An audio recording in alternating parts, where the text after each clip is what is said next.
I checked the hunting license twice before handing it back to the college kid, my eyes automatically scanning the tree line behind him for movement that shouldn't be there.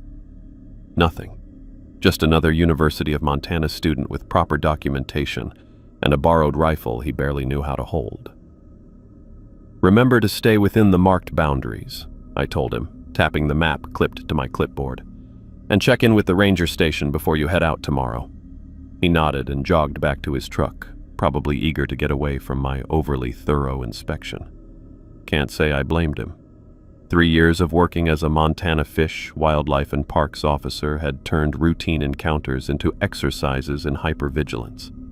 Every face got memorized, every inconsistency noted, every gut feeling cataloged and filed away. The radio crackled from my truck. Routine check-ins from other officers spread across the district. I responded with my location and status, then went back to reviewing my patrol log. 14 hunting licenses verified, 2 campsite violations documented, 1 family of tourists redirected away from restricted areas, standard Tuesday afternoon work that kept me busy enough to avoid thinking about why I'd chosen this particular corner of nowhere. My truck's engine ticked as it cooled, the only sound besides wind through the pines. I'd positioned myself at this access point deliberately, close enough to monitor the popular hunting areas, far enough from the old mining towns that most people avoided anyway.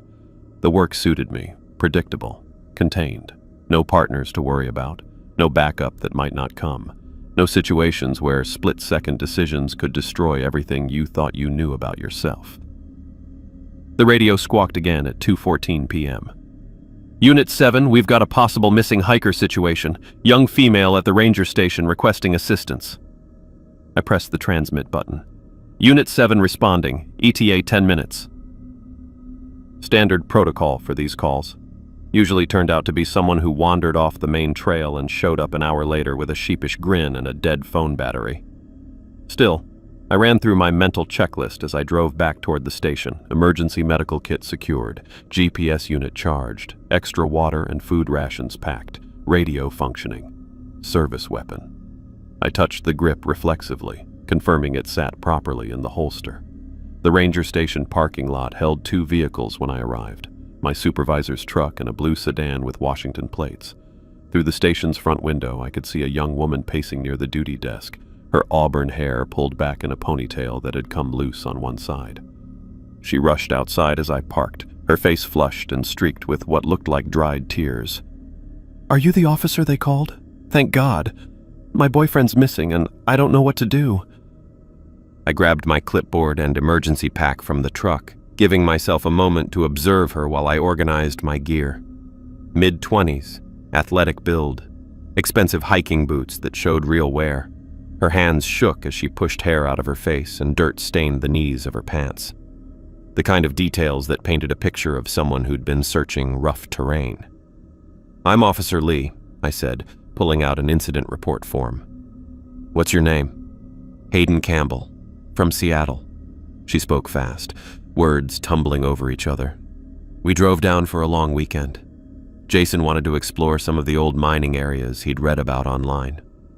I wrote down the basics: her name, vehicle information, time of initial contact, standard questions that helped people focus while I evaluated their credibility. "When did you last see Jason?" "This morning around 10, maybe 10:30. She gestured vaguely toward the mountains. "We were hiking near some old buildings, and he said he wanted to get pictures of the sunrise hitting the ruins. I told him I'd wait at the trailhead, but he never came back." The timeline felt reasonable, but something in her delivery bothered me. Too much detail about his motivation, not enough about concrete facts like exactly where they'd been or what he was wearing. "What's his full name and description?" "Jason Bishop. He's 24, about 5'9", sandy blonde hair. He was wearing a red jacket and blue jeans, new hiking boots that were probably giving him blisters." A brief smile crossed her face, the kind people made when talking about someone they cared about. "He's not really an outdoorsman, but he was so excited about this trip." I noted the clothing description and physical details. "Which trail were you on?" Her answer came too quickly. The one that starts past the old Needmore turnoff. There's a dirt road that leads to a parking area. My pen stopped moving. The Needmore area. Of course it was the Needmore area. "Sir, are you okay?" I looked up to find her watching me with what appeared to be genuine concern. "Yeah, just making sure I have the location right." I finished writing, though my handwriting had gotten noticeably worse. "That's pretty remote country. How familiar are you with the terrain out there?" "Not at all. This is our first time in Montana." She wrapped her arms around herself, a gesture that looked like someone trying to hold panic at bay. "That's why I'm so scared. Jason doesn't know these mountains, and he only had a water bottle and some granola bars with him." The details continued to sound plausible, but my instincts, the same ones that had kept me alive through 8 years of police work, were sending up warning flags. Nothing specific, just the feeling that her story had been rehearsed, like she'd practiced telling it on the drive over. "I need to ask this," I said, keeping my voice professional. "Have you two had any relationship problems lately? Arguments, breakups, anything that might make him want to take off on his own?" Her eyes flashed with what looked like genuine anger. "Jason wouldn't just leave me stranded. We drove here together. All his stuff is still in my car." She pulled keys from her pocket and gestured toward the sedan. "Look for yourself if you don't believe me." I glanced at the car but didn't move toward it. Too many police habits died hard, including the one about not getting cornered near someone else's vehicle. "I'm just covering all the possibilities. Standard questions." "I understand." She took a breath, visibly trying to calm herself. "But we really need to start looking for him. It'll be dark in a few hours, and the temperature's supposed to drop tonight." She was right about the timeline. Even if we left immediately, we'd have maybe 3 hours of good daylight to search. And the Needmore area? I'd managed to avoid going back there for 3 years. Told myself it was because the old mine shafts made it dangerous for recreational hikers, but the truth was simpler and more pathetic. The place still gave me nightmares. "Okay," I said, closing my notepad. "Let me get my search gear and we'll head out to the trailhead. You can show me exactly where you last saw him." Relief flooded her face. "Thank you so much. I was afraid no one would take this seriously." I walked back to my truck and opened the equipment compartment, running through my mental inventory. Rope, medical supplies, emergency shelter, extra food and water. Flares. Backup radio batteries. Everything I might need for a standard search and rescue operation in terrain that happened to be the same place where I'd lost my partner and my career. Hayden hovered nearby while I loaded my pack, occasionally glancing toward the mountains like she expected to see Jason walking out of the forest. "How long have you been working out here?" she asked. 3 years. I clipped the radio to my belt and checked that the frequency was set correctly. "Transferred from police work. Do you like it better? Being out in nature instead of dealing with crime?" I paused in my equipment check. Most people didn't ask follow-up questions about career changes, especially not when their boyfriend was missing. "It has its advantages." She nodded like she understood completely. "Jason always said he wanted a job that got him outdoors more. He works in graphic design, spends all day staring at a computer screen." Past tense. She'd said wanted and works in the same breath, mixing time frames like people did when they were either very stressed or not telling the truth. I made a mental note and finished loading my gear. "I'll follow you out to the trailhead," I told her. "Drive slow on the mountain roads.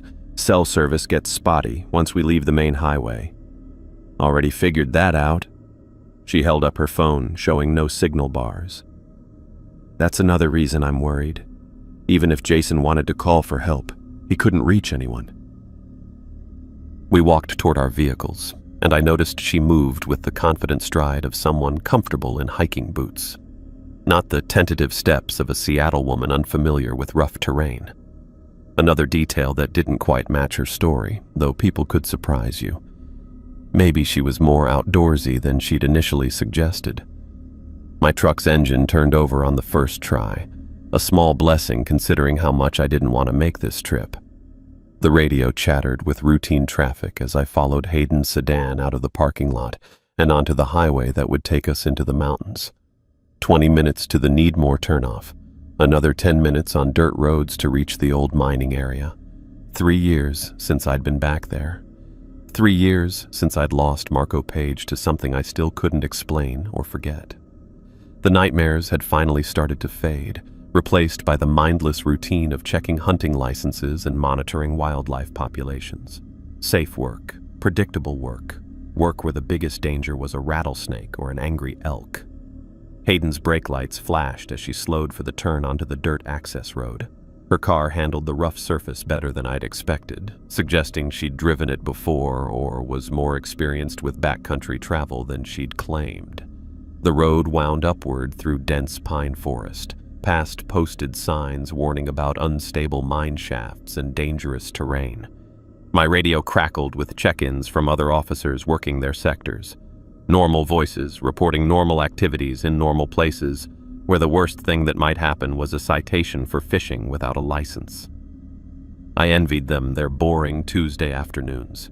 The trailhead parking area appeared around the final bend, a small gravel clearing carved out of the forest with space for maybe 6 vehicles. Hayden's sedan sat alone in the middle, looking oddly isolated, surrounded by trees that seemed to press closer than they should.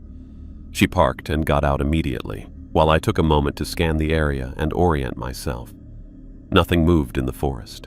No other hikers, no other vehicles, just us and the mountains and whatever was waiting in the woods where Jason Bishop had supposedly vanished while taking pictures. I grabbed my pack and emergency gear, pushing down the familiar dread that always accompanied thoughts of the Needmore area. Hayden waited by her car, bouncing slightly on her feet with nervous energy that looked genuine enough.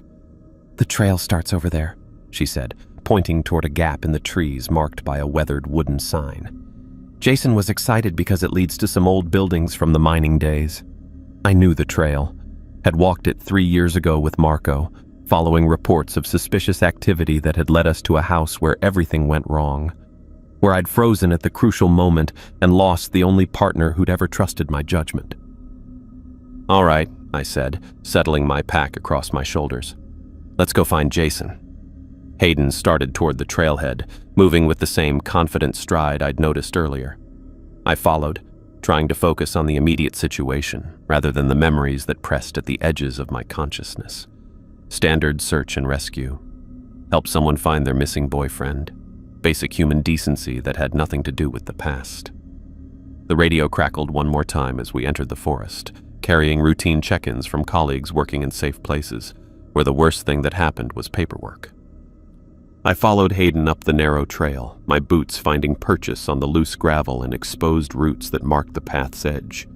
She moved ahead of me with steady steps, occasionally cupping her hands around her mouth to call Jason's name into the forest. Her voice carried well in the still air, but no response came back, except the echo of her own words bouncing off the pine trunks. The trail wound upward through trees that grew closer together the deeper we went. Standard hiking path that probably saw decent traffic during peak season, though we hadn't encountered anyone else since leaving the parking area. I kept mental notes of our route, northwest from the trailhead, following what looked like an old logging road that had been converted for recreational use.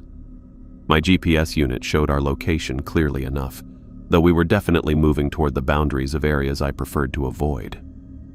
"Jason," Hayden called again, then turned back to me. "He usually answers when I yell for him. He's probably just out of earshot." I nodded and checked my radio. Still getting clear signal from base station, though we were approaching the outer range for reliable communication.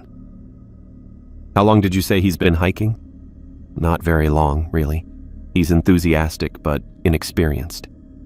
She stepped over a fallen branch, not breaking stride. "This is actually one of his first real backcountry trips." That matched what she'd told me at the ranger station. I made a mental note and kept walking, watching how she navigated the trail. For someone claiming unfamiliarity with the area, she moved with surprising confidence, though she occasionally paused to check her bearings in ways that suggested she was working from memory rather than instinct. The path grew steeper as we climbed higher into the mountains. My pack settled into a comfortable rhythm against my shoulders, the weight distribution feeling right for what could turn into a longer search than anticipated. Standard emergency supplies for overnight if necessary, though I hoped we'd find Jason within the next few hours and avoid that complication. "When did you say you two started hiking this morning?" I asked, breathing easily despite the incline. "Around 8. Her answer came quickly this time. "We got an early start because Jason wanted to catch the morning light for his photos." I thought about her car engine, which had still been warm when we'd arrived at the trailhead 30 minutes ago. If they'd started at 8 and Jason had gone missing after an hour, that would put her discovery of his absence around 9. She'd mentioned waiting another hour before seeking help, then driving to the ranger station. The timeline worked, but barely. "How long was he missing before you decided to get assistance?" "Maybe an hour. I kept thinking he'd come back on his own, but when it got past our agreed meeting time, I started to worry. Then I drove around looking for him before coming to you." The explanation accounted for the warm engine. Most people did try to handle things themselves before seeking official help. We reached a section where the trail split into 2 paths. Hayden paused, looking between the options with what appeared to be genuine uncertainty. She pulled out a folded piece of paper from her jacket pocket. "Jason sketched a rough map of where he wanted to go," she said, studying the paper. "I think it's the left fork, but I'm not completely sure." I pulled out my trail map and checked our position, finding that the left path wasn't marked on the official route guide. "You sure this is the way Jason went?" "He said something about exploring off the main trail for better photo opportunities." She looked between her paper and the 2 paths, her hesitation feeling more genuine than her earlier confidence. "He was excited about finding spots other photographers hadn't discovered." The explanation sounded reasonable, and her uncertainty felt natural for someone in unfamiliar territory trying to retrace another person's route. "Jason!" she called again, her voice carrying through the trees. "Can you hear me?" No response except the rustle of wind through pine needles and the distant sound of running water from a creek somewhere below us. The forest felt empty of human presence, which wasn't unusual for weekday hiking in remote areas. Still, something about the silence seemed too complete, like the wildlife had decided to avoid this particular stretch of trail. I checked my watch, nearly 4:30, which meant we had maybe 90 minutes of good daylight left. "How much farther to where you last saw him?" "Not much, I think. There's supposed to be a clearing ahead where some old mining equipment is scattered around. Jason was fascinated by the historical angle." She paused to adjust her ponytail, which had come loose during the climb. "He's probably still there taking pictures and lost track of time." The mention of mining equipment made my stomach tighten. We were definitely moving into territory connected to the old Needmore area, where abandoned claims and forgotten industrial sites dotted the landscape like scars. I'd hoped we could avoid getting too close to those particular mountains, but Jason Bishop apparently had different ideas about interesting photography subjects. Hayden led us down the left fork, following what looked like a game trail that branched off from the main hiking path. The route took us deeper into dense forest where the canopy blocked most of the afternoon light, creating an artificial twilight that made everything look gray and indistinct.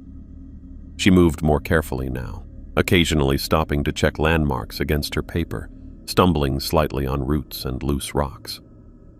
"This doesn't look like a place most hikers would go," I said, stepping carefully over exposed terrain.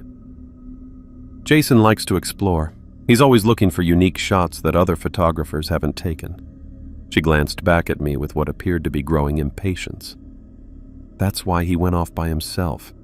He didn't want me slowing him down while he set up complex shots." "What color jacket did you say Jason was wearing?" I asked. "Red. Bright red windbreaker that should be easy to spot." I made a mental note. "And you're certain about that?" She stopped and faced me, her expression showing what looked like mild confusion at the question. "Yes, definitely red. I specifically remember thinking it would make him visible from a distance." A pause. Then she added, "He brought a blue fleece jacket too." but he was wearing the red windbreaker when I last saw him. The clarification felt natural enough, like someone providing additional detail to be helpful. The trail grew increasingly steep as we climbed toward whatever destination she had in mind. My GPS unit showed we were approaching the outer boundaries of areas marked as former mining claims, where posted signs warned about unstable ground and dangerous abandoned structures. Exactly the kind of place that attracted curious photographers, and exactly the kind of place where people could disappear without trace. "Jason!" Hayden called again, her voice echoing off the slopes above us. "We're coming to find you." I listened for any response while scanning the forest for movement or signs of human passage. Nothing obvious caught my attention, though the increasing remoteness of our location was starting to concern me.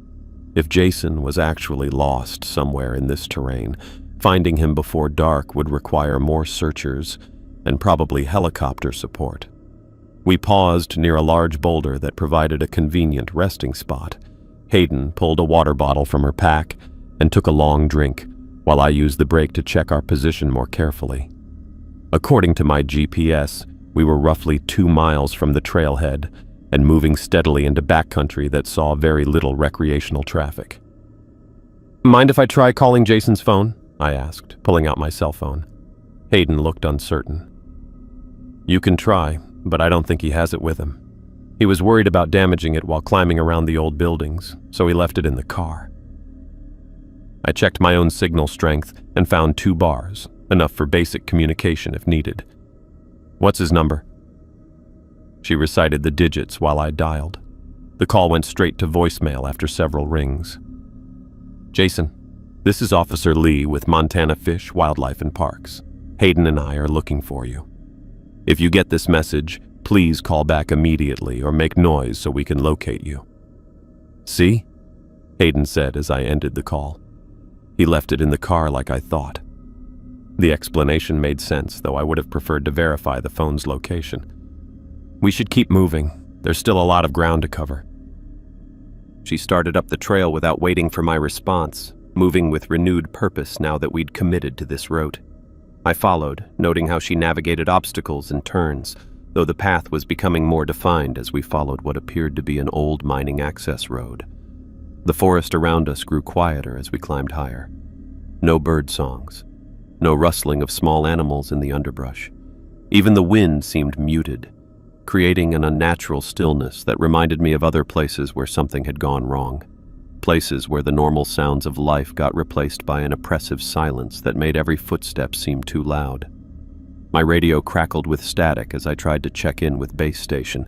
The signal came through broken and unclear, though I was still technically within range for standard communication. Atmospheric interference, probably, or the growing elevation affecting transmission quality. "Unit 7 to base, checking in," I said into the handset. Static answered me, punctuated by fragments of what might have been words. Not unusual for mountain communication, but the timing felt unfortunate. If this search extended beyond normal daylight hours, I'd need reliable contact with backup resources. "Problems?" Hayden asked, though she kept walking without looking back. "Just checking our position with headquarters."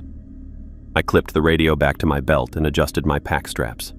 Standard procedure for extended searches. "How much experience do you have with this kind of thing?" The question seemed casual enough, but something in her tone suggested more than polite conversation. "Search and rescue? Fair amount. Been doing this job for 3 years. Before that, police work." I left it at that, not interested in discussing my career change with someone I was still evaluating. We continued climbing through forest that felt increasingly remote from civilization. The afternoon light filtered through the pine canopy in strange ways, creating shifting patterns of shadow and illumination that played tricks on peripheral vision.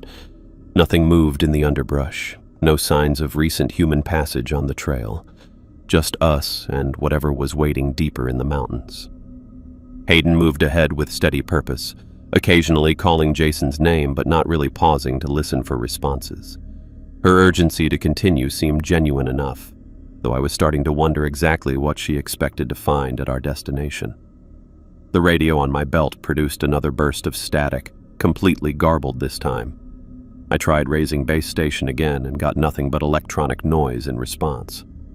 Either we'd moved beyond effective range or something was interfering with normal transmission. Neither possibility improved my growing unease about how far we were traveling from backup support. "There," Hayden said, pointing ahead through the trees. "I can see the clearing where Jason was supposed to be taking pictures." I looked where she indicated and made out what appeared to be open space beyond the forest edge, maybe a quarter-mile ahead. Nothing visible yet except a break in the tree line, but we'd finally reached wherever she'd been leading me. "Jason!" she called again, louder this time. "We found the spot!" No response came back from the clearing, just the same unnatural silence that had been following us up the mountain, as if the forest itself was holding its breath. The clearing opened up ahead of us exactly as Hayden had described. A rough circle of open ground surrounded by towering pines, with scattered pieces of rusted mining equipment half buried in decades of fallen leaves. My eyes swept the area automatically, cataloging potential hazards and escape routes before focusing on what we'd actually come to find. Jason Bishop sat propped against a fallen log on the far side of the clearing, his red windbreaker bright against the gray bark. Too still. Even from 30 yards away, I could tell something was fundamentally wrong with his posture. "Jason!" Hayden called out, starting forward with quick steps. "Thank God we found you!" I caught her arm before she could get far. "Wait." She turned to me with what looked like confusion, maybe irritation. "What's wrong?" I pulled out my binoculars and focused on the figure by the log. The red jacket was there just as she'd described. Sandy blonde hair visible beneath a baseball cap, blue jeans and new hiking boots. But Jason Bishop wasn't moving, wasn't responding to Hayden's voice, wasn't doing anything that suggested life. "Jason!" I called out, my voice carrying across the clearing. No response. No shift in position. Nothing. I lowered the binoculars and looked at Hayden, who was watching me with an expression I couldn't quite read. "Stay here while I check on him." "Is he hurt? Can you see if he's hurt?" Her voice carried the right notes of concern, but something felt rehearsed about the delivery. I approached Jason's position with the careful steps of someone who'd seen too many crime scenes. Each detail registered as I got closer. The unnatural stillness, the awkward angle of his limbs, the way shadows fell across his face. 20 feet away, I could smell the metallic scent that always meant blood. 10 feet away, I stopped walking entirely. Jason Bishop's eyes had been sewn shut with thick black thread. His mouth, too, stitched closed with the same crude material. Dark stains covered the front of his red jacket, and his hands were positioned palm up on his lap, in a pose that looked ceremonial rather than natural. Blood had pooled beneath the log where he sat, soaking into the earth in a pattern that suggested he'd been bleeding for hours. The positioning was wrong. Everything about it was wrong. Dead bodies didn't arrange themselves in perfect ritualistic poses, and the threads through his eyes and mouth spoke to deliberate, methodical work by someone who knew exactly what they were doing. "Oh my God," Hayden said from behind me. I turned to see her standing at the edge of the clearing, but her expression wasn't the horror I'd expected. She looked calm, focused, like someone studying their work rather than discovering their boyfriend's corpse. I pulled out my radio, though my hands were already shaking from recognition. The positioning, the sewn-shut features, the careful arrangement of the limbs. I'd seen this exact scene before 3 years ago in an abandoned house outside Needmore. Robert Miller, a missing hiker, found in precisely the same pose with the same black thread closing his eyes and mouth. "Unit 7 to base station," I said into the handset, though only static answered. "Need immediate backup and medical examiner at my location. Confirmed fatality." "Wait," Hayden said, moving closer with quick steps. "Wait, don't call it in yet." I stared at her. "The victim is deceased. This is a crime scene." "But what if he's just unconscious?" What if he's hurt but still alive? She reached toward Jason's body like she was going to touch him. We should check for a pulse first. The suggestion was so wildly inappropriate that I took a step back, hand moving automatically toward my service weapon. Nobody looked at a body with sewn-shut eyes and suggested checking for vital signs. Nobody except someone who already knew exactly what they were looking at. "Ma'am, please stay back from the victim." Her expression shifted slightly, losing some of its artificial concern. I just think we should be thorough before we assume the worst. I pulled out my camera and began documenting the scene, though my training felt rusty after 3 years away from police work. Jason's position, the blood pooling, the ritualistic arrangement of his hands, the black thread that looked identical to what I'd photographed in that house where everything went wrong. Through the viewfinder, I caught details that made my stomach turn. The cuts on Jason's body weren't random violence. They followed patterns, specific placement that suggested knowledge and purpose. Someone had taken time with this. Someone had known exactly what they were doing.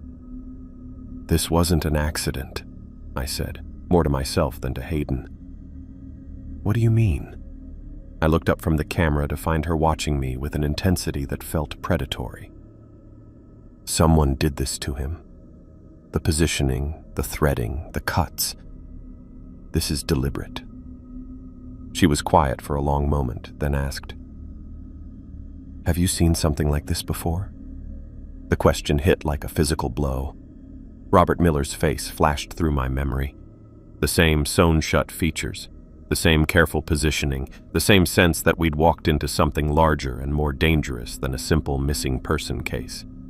The night Marco Page disappeared forever. "Yeah," I said. "I've seen this before." Hayden nodded slowly, like I'd confirmed something she already knew. "Where?"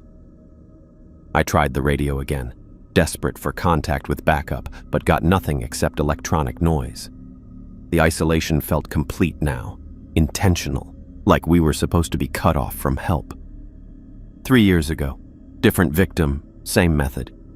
I kept photographing while I talked, capturing evidence that someone needed to see. A hiker named Robert Miller. And what happened to the person who killed him? The question was delivered with casual curiosity that made my skin crawl. People didn't ask about perpetrators while standing next to fresh corpses unless they had reasons beyond normal concern. I clipped the radio back to my belt and really looked at Hayden for the first time since we'd found Jason's body. Her breathing was steady, her color was normal. No signs of shock or trauma from discovering her boyfriend's mutilated corpse. Instead, she looked focused and alert, like someone waiting for the next phase of a plan. "We need to leave this area immediately," I said. "This is an active crime scene, and whoever did this might still be nearby." "But what about Jason? We can't just leave him here." "Jason is beyond help. Our priority now is getting back to civilization and reporting what we found." She took a step closer to the body, and I noticed she was moving with the same confident stride that had bothered me on the hike up. No hesitation, no revulsion. Like being near a sewn-shut corpse was something she'd done before. "I need to try calling his family," she said, pulling out her cell phone. "They should know what happened." The phone showed clear signal bars, 3 of them, strong enough for normal conversation. "I thought you said there was no cell service up here." Hayden glanced at the phone, then at me, and for the first time her expression showed something that might have been annoyance. "The signal comes and goes. It's better in some spots than others." She dialed a number and held the phone to her ear, turning slightly away from me. I heard her voice, quiet but clear enough to make out words. "It's done," she said into the phone. "He found the offering. Yeah, he recognized the pattern just like you said he would." My service weapon was in my hand before I'd consciously decided to draw it. 3 years of wildlife enforcement hadn't dulled the reflexes that kept me alive through 8 years of police work.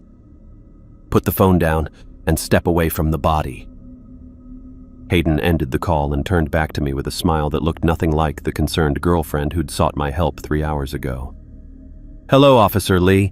We've been waiting quite some time to meet you properly." My finger found the trigger guard. while I kept the weapon trained on Hayden, muscle memory from 8 years of police work overriding 3 years of wildlife enforcement protocols.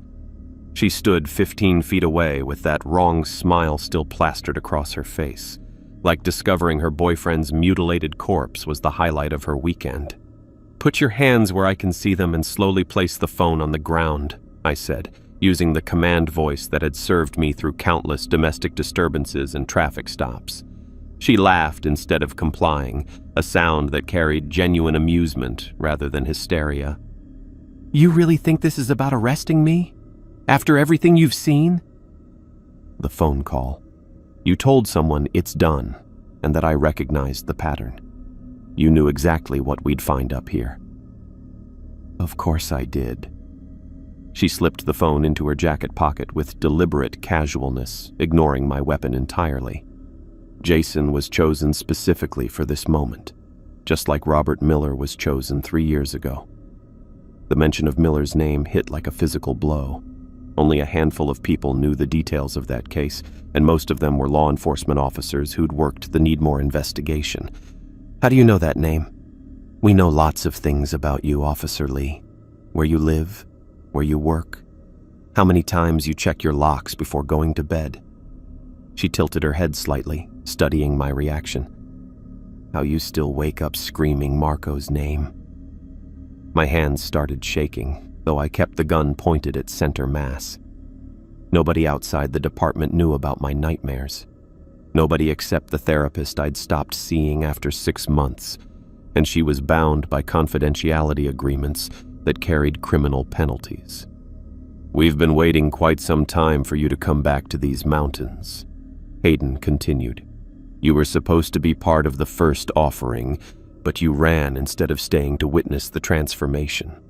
That complicated things." The clearing felt smaller suddenly, like the trees were pressing closer around us. I checked my peripheral vision for movement while keeping Hayden in sight, though the forest looked empty except for scattered mining equipment and Jason's positioned corpse. "You're under arrest for suspicion of murder. Turn around and place your hands behind your back." She whistled instead. 3 sharp notes that cut through the afternoon air like a signal. 2 men emerged from the tree line on opposite sides of the clearing, moving with the coordinated precision of people who'd done this before. The first one I recognized immediately. David Smith, a local tough who'd been in and out of county lockup for assault charges and property destruction. Older now, heavier, but unmistakably the same person whose mugshot I'd reviewed during my time with the sheriff's department. The second man looked younger, maybe late 20s, wearing hiking clothes that matched Jason's expensive outdoor gear almost exactly. Same brand of jacket, same type of boots, like they'd been shopping from the same catalog, or like they'd been dressing their victims to match a specific requirement. Both men carried hunting knives with 6-inch blades, holding them with the comfortable grip of people accustomed to cutting things that bled. "David Smith," I said, swiveling to keep all 3 of them in view. "Still running with the wrong crowd, I see." David grinned, revealing teeth that had gotten worse since his last arrest photo. "Hello there, Officer Lee. Heard you switched to checking fishing licenses instead of real police work." The younger man moved with quiet steps along the clearing's edge, angling to get behind me while David positioned himself between me and the trail we'd used to reach this place. Classic pincer movement designed to eliminate escape routes and divide my attention. "Stop right there," I called to the younger man, though I had to split my focus between all 3 threats. "Drop the weapons and get on the ground." "This is Michael," Hayden said conversationally, like she was introducing people at a dinner party.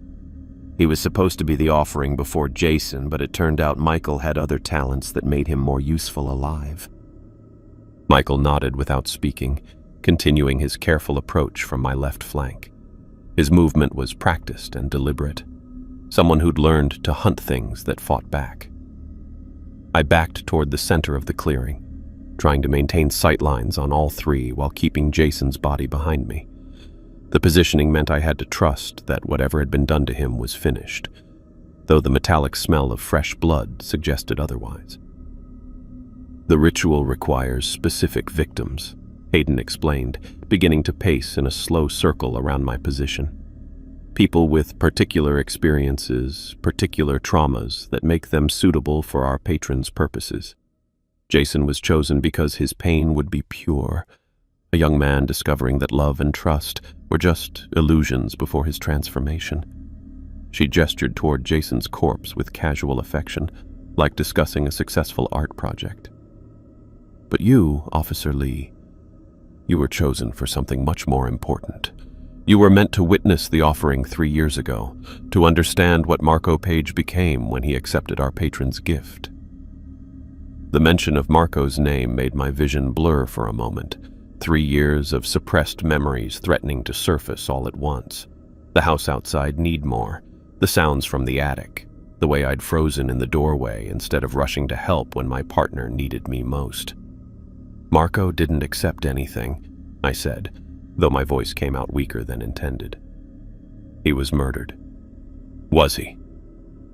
Hayden stopped pacing and smiled with what looked like genuine warmth. Or did he choose transformation over abandoning the people he'd sworn to protect? David had moved closer while she talked, now within 10 feet of my position and angling for a clear rush. Michael maintained his flanking approach, patient and methodical. They'd done this before, probably multiple times, judging by their coordination. I glanced back at Jason's body and felt my stomach drop. Fresh cuts marked his torso that hadn't been there when I'd first approached the corpse. Deep incisions that followed geometric patterns, still seeping blood onto the forest floor. Someone had been working on him while we talked, preparing him for whatever came next. "He's not finished yet," Hayden said, noticing my attention. "The physical preparation is only the beginning. The real offering happens when the witness understands what they're seeing, when the trauma becomes complete and feeds our patron's hunger." She pulled a bone-handled knife from inside her jacket, its blade already stained with what had to be Jason's blood. "You were supposed to watch Marco's transformation.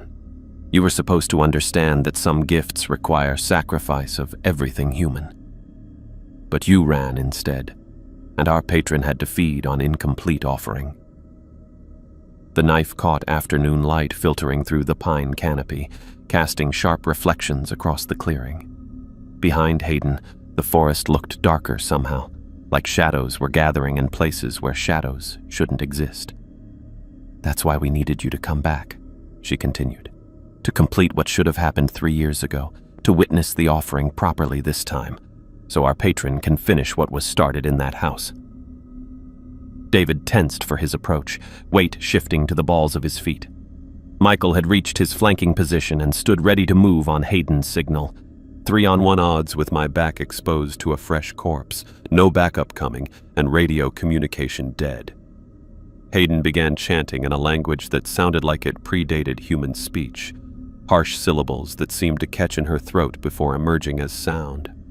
The same words I'd been hearing in nightmares for 3 years, the same impossible sounds that had echoed from the Needmore attic while I stood paralyzed in the doorway below.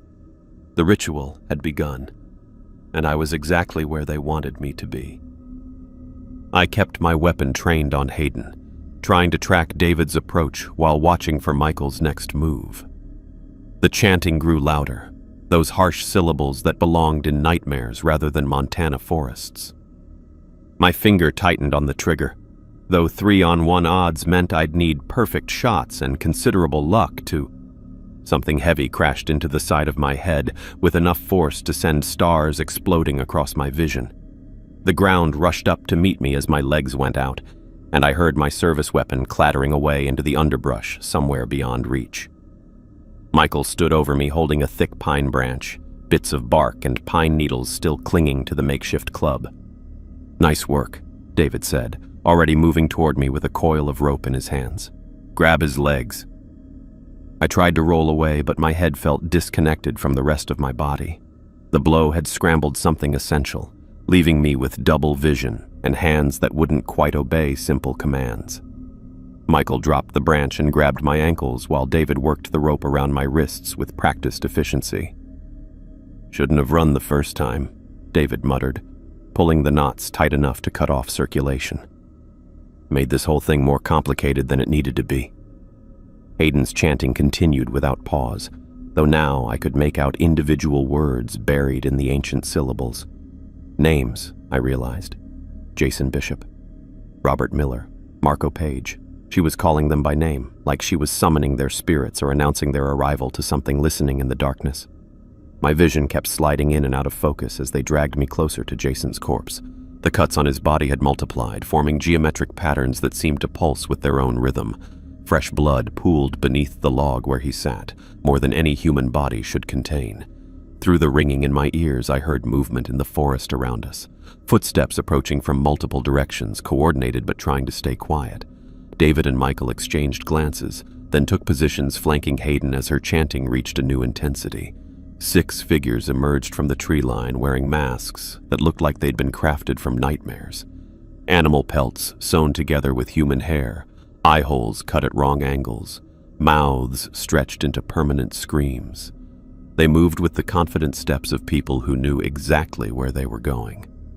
The first one I recognized made my stomach drop. Jennifer Matsumoto, the hiking instructor who'd vanished from Glacier Park 18 months ago, after leading a group expedition that returned without her. The massive search had turned up nothing except her abandoned gear at a backcountry campsite.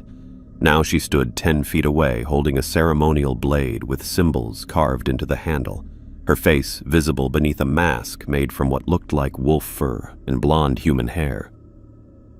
"The witness is prepared," she called to Hayden in a voice I remembered from news interviews, when her family had pleaded for information about their missing daughter.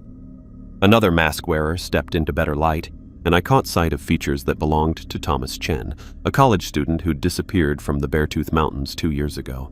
His hiking club had reported him missing after he'd separated from the group to photograph a waterfall.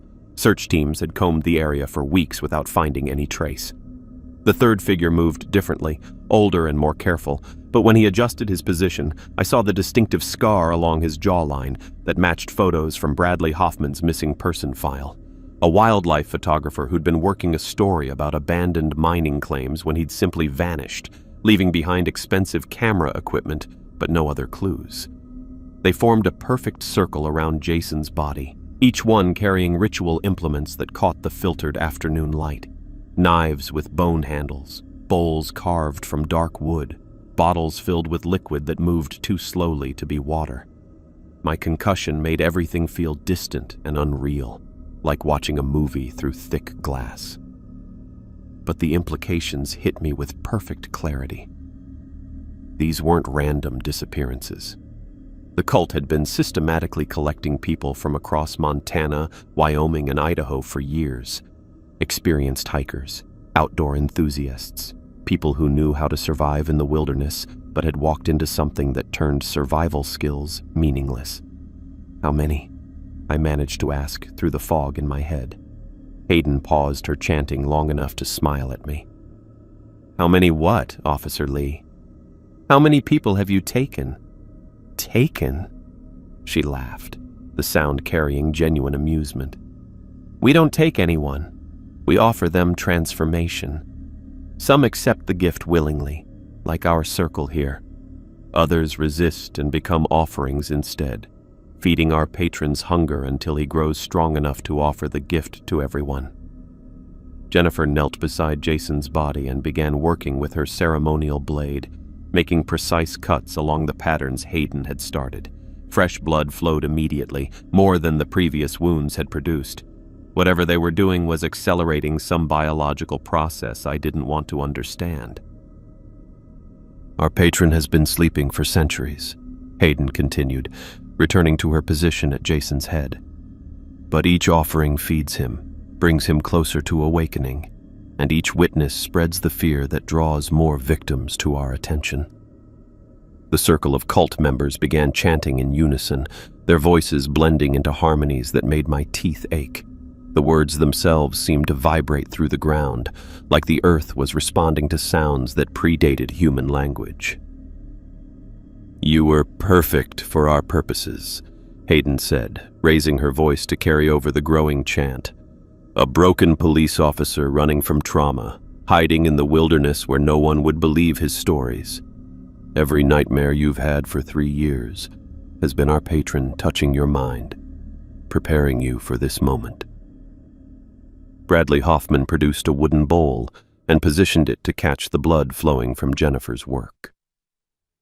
Thomas Chen began arranging small objects around the circle's perimeter, stones carved with symbols, dried bones, pieces of metal that looked like they'd been torn from human bodies.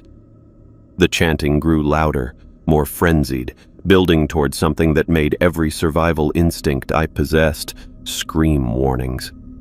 Jason's body began to change as they worked, skin taking on an unnatural pallor while the geometric cuts seemed to pulse with their own heartbeat. "Marco Page served our patron beautifully," Hayden called over the noise, her eyes bright with religious fervor. "He didn't simply vanish from that house, Officer Lee. He was chosen, transformed, given the gift of true understanding about what humanity really is underneath all the pretense." Jennifer's blade moved faster now, following patterns that seemed to guide themselves. Blood flowed in streams that defied gravity, moving upward along invisible channels toward something I couldn't see, but could feel gathering in the air above us. "You were supposed to witness his transformation," Hayden continued. "To understand that death isn't the end, but the beginning of true service. But you ran instead, and our patron had to feed on an incomplete offering." The cult members' chanting reached a crescendo that made my ears ring, voices blending into something that sounded like machinery grinding against itself. The forest around us had gone completely silent except for their ritual sounds, no bird calls or wind through the pines. "That's why we needed you to come back," Hayden said, raising her voice to near shouting levels. "To complete what should have happened 3 years ago, to witness the offering properly this time, so our patron can finish what was started in that house." Jennifer lifted the wooden bowl, now filled with blood that moved with unnatural currents. Bradley and Thomas began pouring liquid from their bottles onto the ground in patterns that connected the carved stones. The smell of copper and something else, something that reminded me of decaying flowers, filled the clearing. The chanting stopped abruptly, leaving silence so complete it felt like pressure against my eardrums. Hayden raised her ceremonial knife above Jason's motionless form, the blade catching light that seemed too bright for the approaching evening. "Witness the offering," she said, her voice carrying across the clearing with perfect clarity. "Witness the gift our patron bestows on those who serve his hunger." She brought the knife down toward Jason's chest with ritual precision. A roar erupted from deep in the forest, inhuman and so loud it seemed to shake pine needles from the trees above us. The sound carried rage and intelligence and something else that made every person in the clearing freeze with their hands still positioned for ceremony. Several cult members turned toward the forest with expressions that looked like terror rather than anticipation. Even through their masks, I could see fear in their body language as they searched the tree line for whatever had made that sound. The roar came again, closer this time, accompanied by the crash of something massive moving through dense undergrowth at impossible speed. The creature that burst through the pine trees moved like violence given physical form, but wrong in every way that mattered for something born of this world. 8 feet of white fur and elongated limbs that bent at joints designed for different purposes than walking upright. Its face blended human features with something predatory and ancient, intelligent eyes set above a mouth full of teeth that belonged in nightmares rather than Montana forests. Every cult member froze for exactly 3 seconds, their ritual forgotten as basic survival instincts overrode religious fervor. Then panic erupted across the clearing like a dam breaking. David dropped his rope and scrambled backward, pulling a hunting knife from his belt, while shouting something I couldn't understand through the ringing in my head. Michael abandoned his position and sprinted toward the tree line, crashing through underbrush with the desperate energy of prey that understood it was already marked for death. The creature moved with speed that defied its massive size, covering the distance to David in 2 powerful strides. One clawed hand swept across his torso with surgical precision, opening him from shoulder to hip in a spray of blood that painted the forest floor crimson. David's scream cut off abruptly as he collapsed, his hunting knife clattering uselessly away from fingers that would never grip anything again. "Hold formation!" Hayden shrieked, though her own voice carried the edge of terror she'd been hiding behind religious certainty. "Complete the offering! Our patron protects the faithful!" Jennifer tried to continue her chanting, raising the ceremonial blade above Jason's motionless form, while her hands shook so badly the weapon nearly slipped from her grip. The creature turned toward her with the patience of something that had been hunting these people for longer than today, longer than this month. She managed 3 more words of the ancient language before massive claws separated her head from her shoulders with the efficiency of a guillotine. Her body crumpled beside Jason's corpse, while her blood added fresh patterns to the geometric designs they'd carved into his chest. 2 more cult members broke ranks and fled into the forest, their masks abandoned as they crashed through pine branches and fallen logs. The creature watched them go with what looked like calculated assessment, like it was deciding whether pursuit was necessary or if fear would accomplish the same purpose. Bradley Hoffman backed away from the circle with his wooden bowl still clutched in both hands, blood sloshing over the rim as his arms trembled. The creature studied him for a moment, then dismissed him as immediately threatening, turning its attention to survey the remaining targets.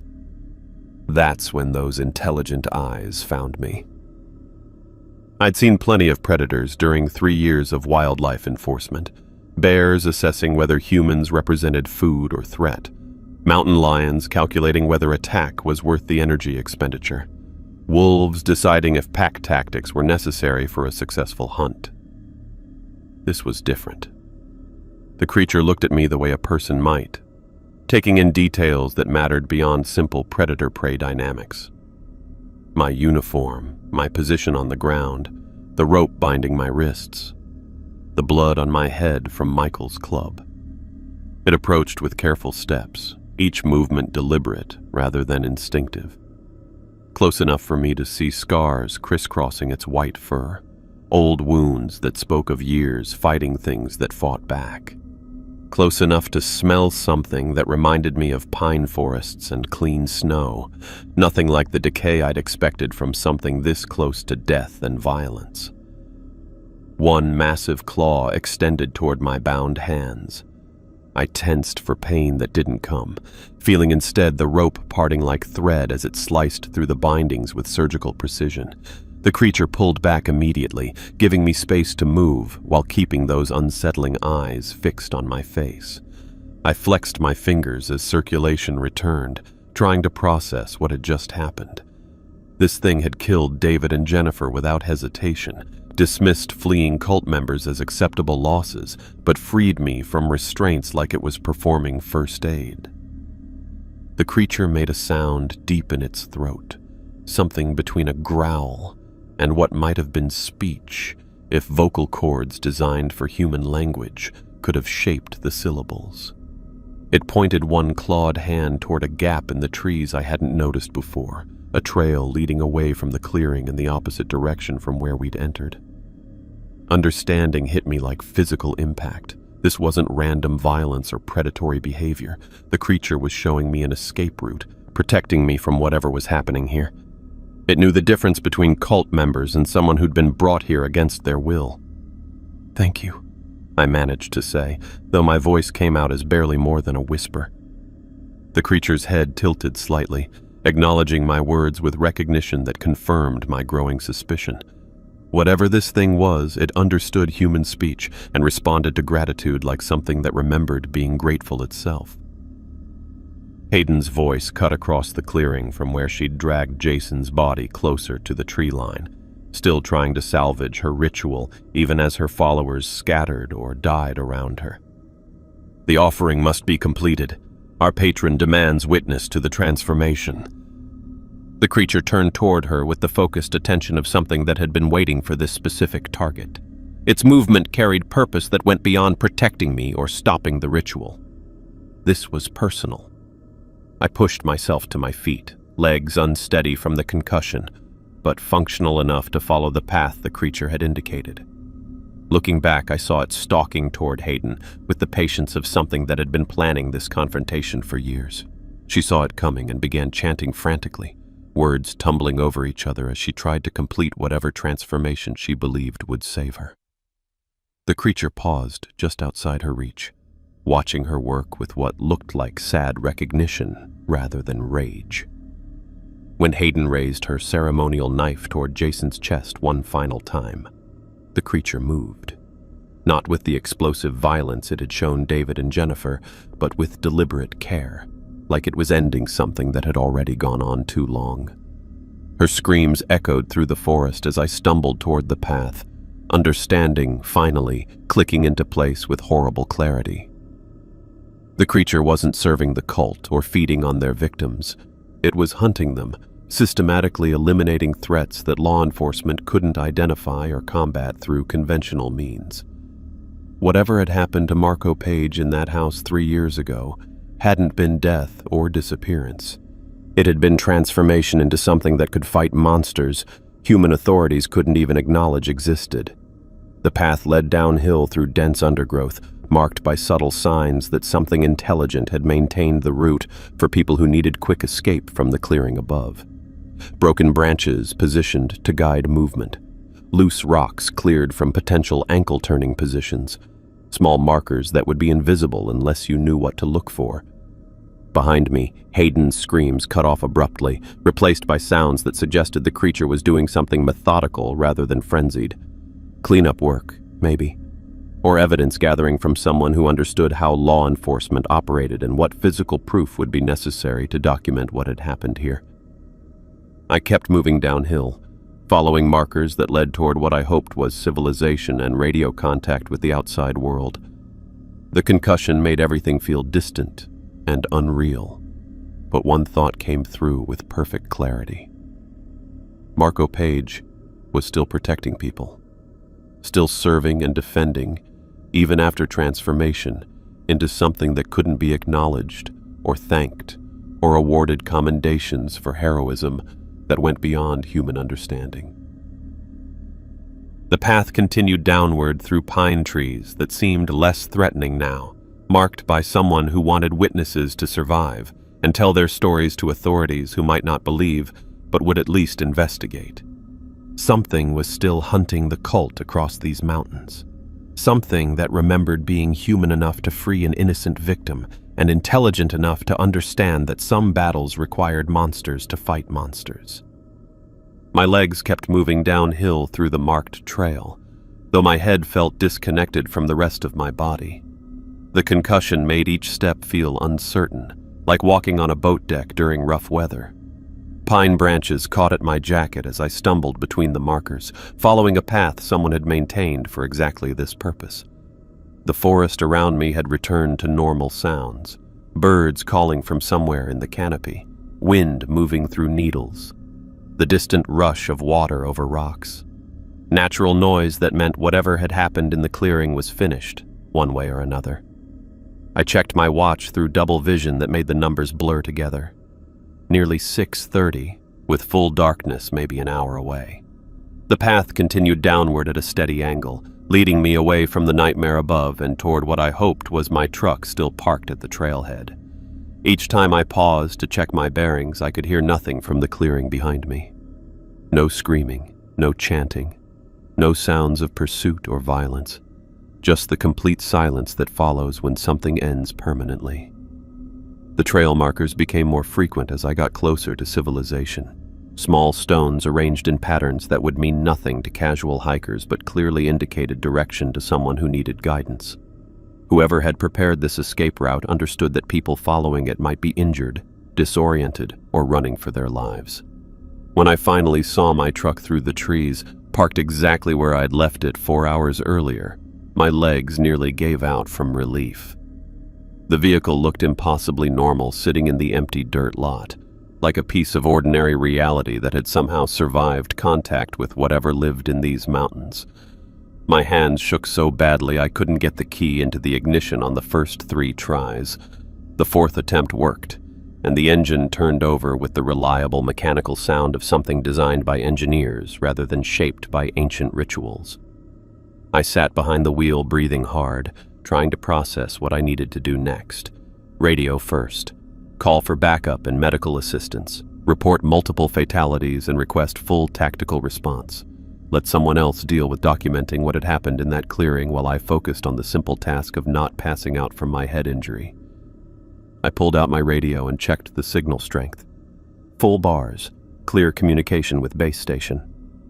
The isolation that had trapped me during the ritual was gone, like whatever had been blocking transmissions had finished its work and moved on.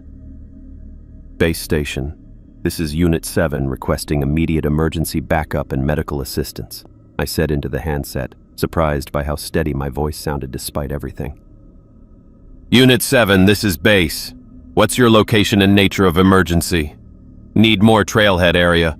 Multiple fatalities confirmed, requesting full tactical response and crime scene investigation. One officer injured, conscious and mobile. The dispatcher's voice sharpened immediately. Unit 7, can you confirm multiple fatalities? How many victims? I closed my eyes, trying to count bodies I'd seen die versus people who'd fled into the forest. David cut open from shoulder to hip. Jennifer decapitated during her chanting. Hayden's screams cutting off as the creature finished whatever it had been planning for years. But Michael and Bradley had run, along with Thomas Chen and at least 2 others I'd seen escaping into the trees. At least 3 confirmed dead, unknown number of additional subjects fled the scene, I said. Request immediate backup. Crime scene is approximately 2 miles northwest of current position following marked trail. Copy that, Unit 7. All available units responding. ETA approximately 90 minutes. Are you in immediate danger? I looked around the empty parking lot, then up at the mountain where something inhuman was still moving through forests that belonged more to it than to any human authority. Negative, immediate threat has withdrawn from area. Medical assistance en route. Can you make it to the trailhead for pickup? Already at trailhead location. We'll maintain position and secure the scene. 2 hours passed before the first sheriff's department vehicle arrived, followed by an ambulance, 2 FBI cars, and a crime scene investigation van. I spent the time sitting in my truck with the doors locked, writing notes about everything I could remember before my concussion made the details blur together. Sheriff Thomas Williams climbed out of the lead vehicle, a man I recognized from the original Need More investigation 3 years ago. He approached my truck with the careful steps of someone who'd dealt with enough traumatic crime scenes to know how they affected the people who survived them. Officer Lee, he said through my window, I understand you've had a difficult evening. I rolled down the window and handed him my preliminary report. 3 pages of handwritten details about cult members, ritual killings, and a creature that had intervened to save my life. It's all documented there, Sheriff. Everything I witnessed and everyone I can identify. Williams scanned the first page, his expression shifting from professional concern to deep skepticism when he reached my description of the creature. 8 feet tall, white fur, moved like it was hunting specific targets, he read aloud. Officer Lee, you've sustained a head injury. Are you certain about these details? I'm certain about what I saw, I said, though I understood his position. 3 years ago, he'd taken similar statements from me about sounds that shouldn't exist, and evidence that defied conventional explanation. Both of us had learned that some truths were too dangerous to document officially. The EMT team insisted on checking my concussion, confirming that I had a mild traumatic brain injury, but was stable enough to continue giving statements. The crime scene investigators loaded their equipment and followed me up the trail, their floodlights turning the forest into something that belonged in a movie set. They found Jason Bishop's body exactly where I'd described, positioned against the fallen log with his eyes sewn shut and geometric cuts covering his torso. Blood patterns around the clearing indicated multiple people had been present, with trails leading in different directions into the dense forest. But no other bodies, despite my description of watching David and Jennifer die violently just hours earlier. This matches the pattern from the Miller case, Williams told me privately while crime scene photographers documented Jason's positioning. Same black thread, same cuts, same ceremonial arrangement. But if you saw other people killed here, we should be finding more bodies. I didn't have an explanation that would make sense in an official report. The creature had apparently cleaned up after itself, removing evidence that might have confirmed the supernatural elements of my story, while leaving enough proof to document the cult's ritual murder methods. Agent Robert Garcia arrived with the FBI team, a serious man in an expensive suit who looked like he hadn't slept well in months. He interviewed me separately, taking detailed notes about everything except the creature while asking questions that suggested he'd investigated similar cases before. "The woman who led you here, Hayden Campbell," he said, checking his laptop computer. "No record of anyone by that name exists in any database we've checked. The car she was driving was reported stolen from Billings 3 days ago, abandoned in a motel parking lot." "What about the others?" "David Smith, the people who came out of the forest wearing masks." Garcia's expression grew more serious. "David Smith was reported missing from his apartment 4 days ago. His landlord found the door open and signs of hasty departure, but no indication of where he might have gone. As for the others," he paused, checking his notes. "Jennifer Matsumoto has been missing for 18 months. Thomas Chen disappeared 2 years ago. We've identified at least 6 other missing persons who match descriptions from your statement." The implications hit me like physical weight. The cult had been operating across multiple states for years, systematically collecting people who understood wilderness survival and converting them into either victims or perpetrators. Law enforcement had been investigating isolated disappearances without recognizing the larger pattern connecting them. "How many similar crime scenes have you documented?" I asked. Garcia closed his laptop and looked directly at me. "Off the record?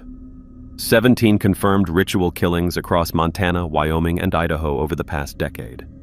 Always in remote wilderness areas, always involving missing persons who either turn up as victims or disappear completely. The media blackout on this investigation isn't accidental, Officer Lee. We're dealing with something that operates outside normal criminal behavior patterns."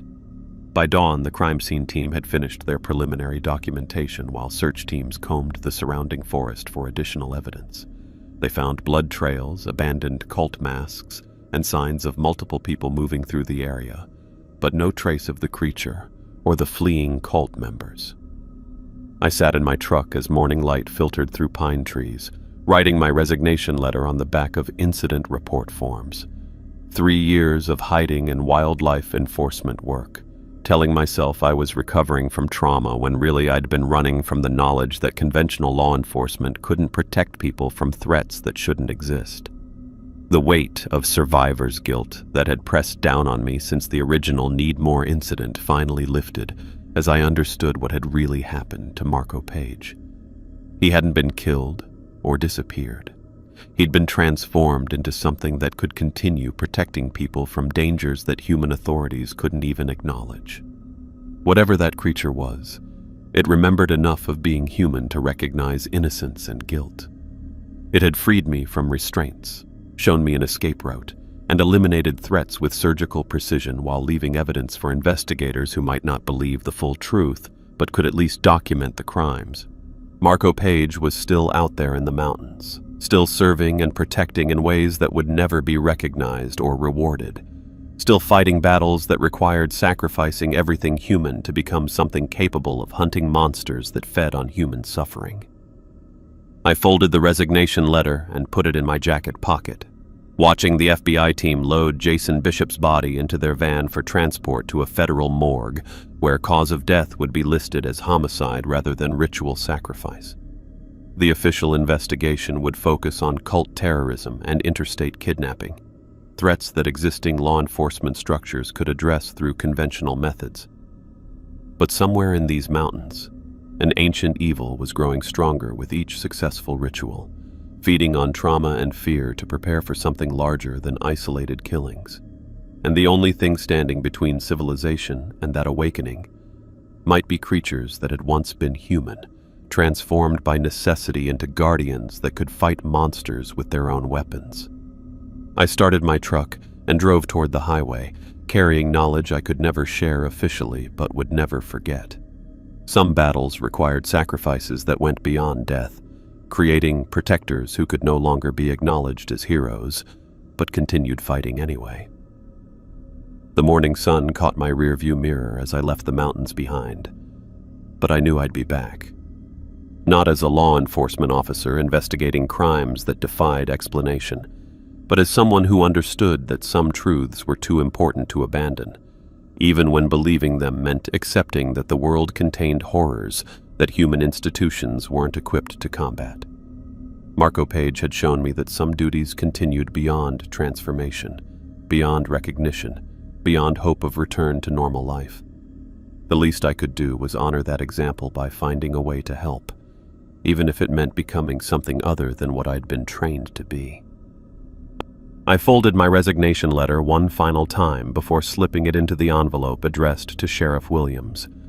3 days had passed since the FBI finished documenting the crime scene at the clearing. 3 days of sitting in my empty apartment in Billings, trying to process what I'd learned about Marco's transformation and what it meant for everything I'd believed about that night 3 years ago. The decision to return to the mountains hadn't come easily. Part of me wanted to drive east immediately, put Montana in my rearview mirror, and start fresh somewhere. The air didn't carry reminders of ancient evils and impossible transformations. But another part understood I couldn't leave without attempting some form of communication with what Marco had become, couldn't abandon him a second time without at least trying to express what his sacrifice had meant. I loaded my backpack with supplies for a day hike: water, emergency food, first aid kit, rope, and the LED lantern I'd need if my search led into cave systems. The letter I'd written took 3 attempts to get right, explaining what had happened in the clearing and thanking him for the salvation he'd provided. Most importantly, it contained my promise to find ways of exposing the cult's activities to federal authorities who might actually be equipped to combat threats that local law enforcement couldn't acknowledge.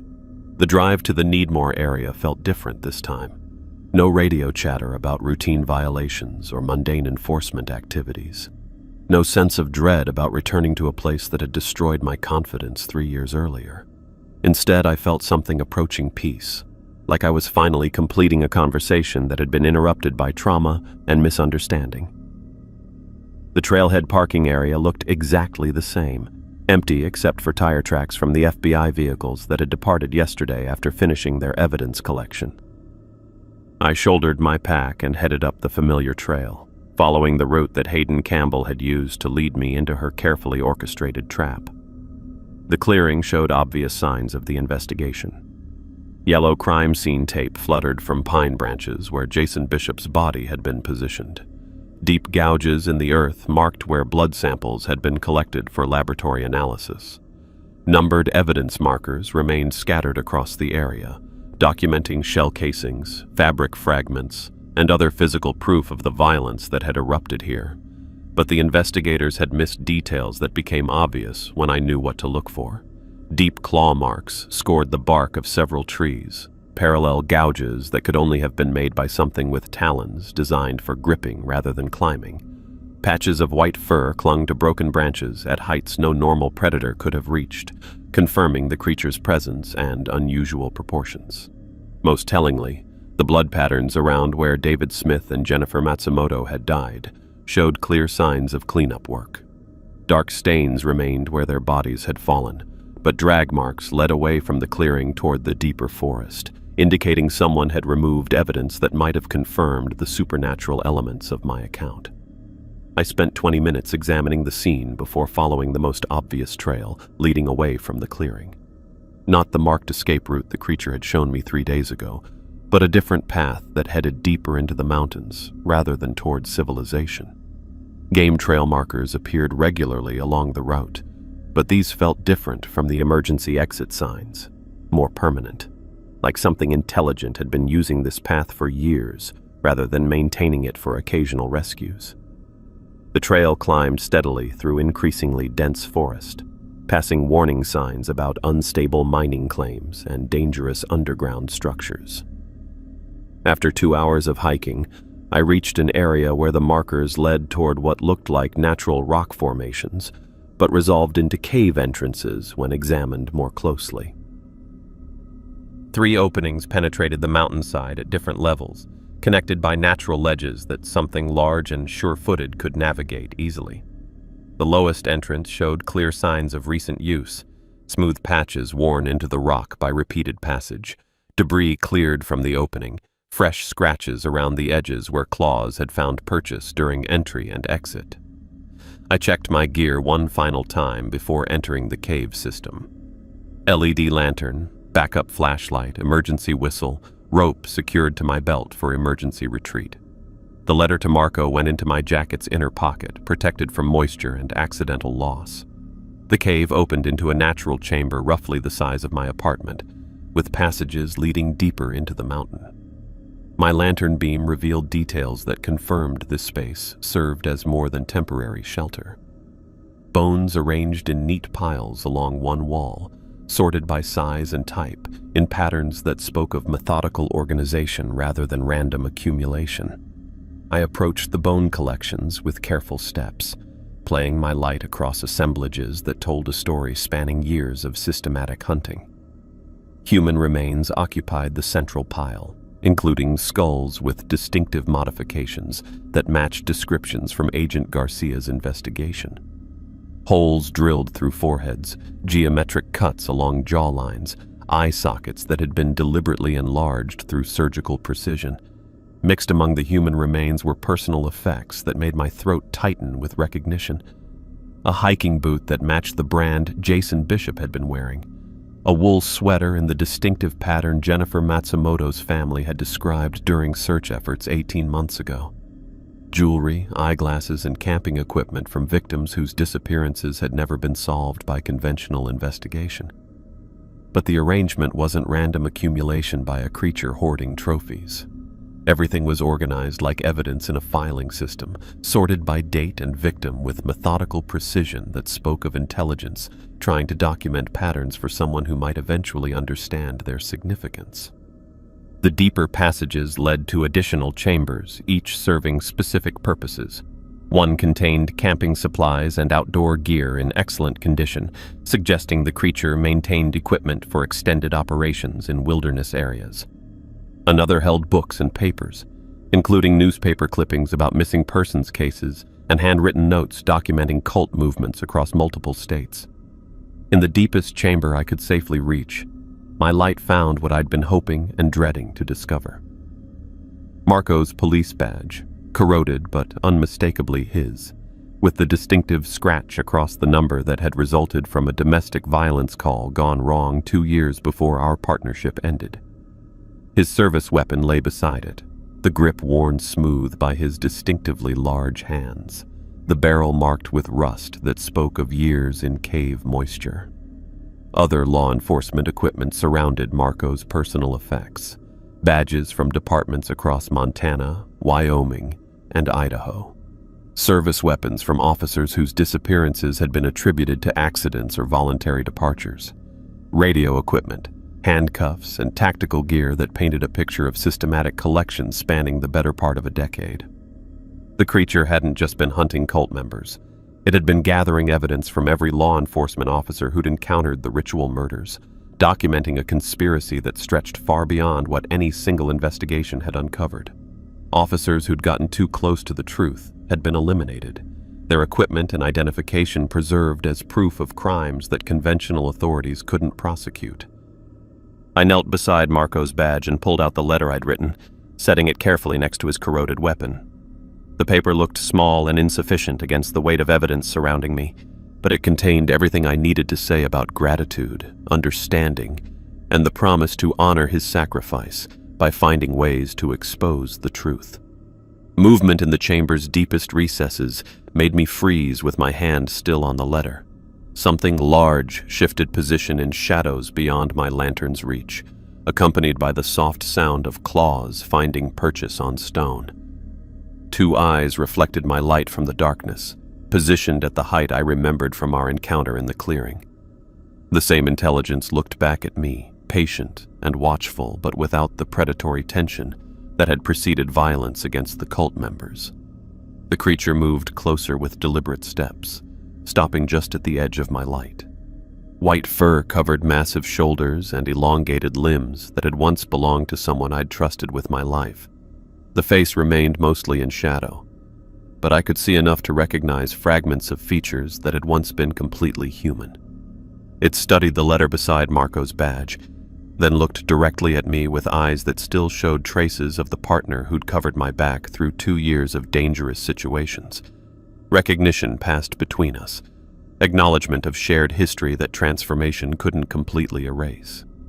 The creature made a sound deep in its throat, a rumbling that began as animal vocalization but shaped itself into something that might have been words if vocal cords designed for human speech could have formed the syllables properly. The meaning came through despite the distortion, unmistakably recognizable as go, spoken through a throat that remembered being able to say goodbye properly.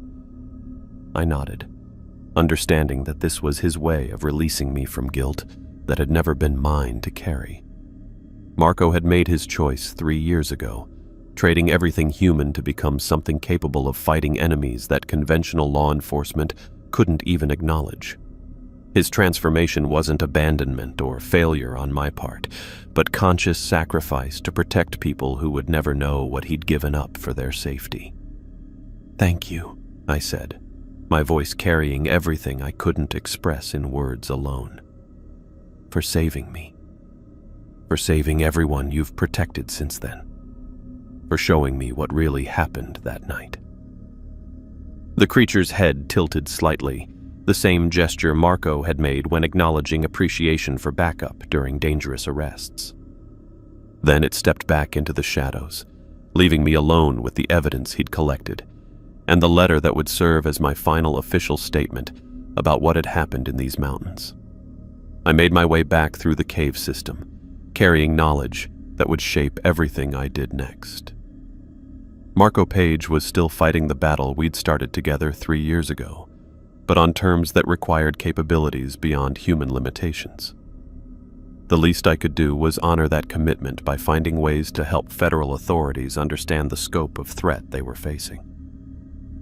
The hike back to my truck passed quickly, marked by the sense of completion I hadn't felt since the original Needmore incident.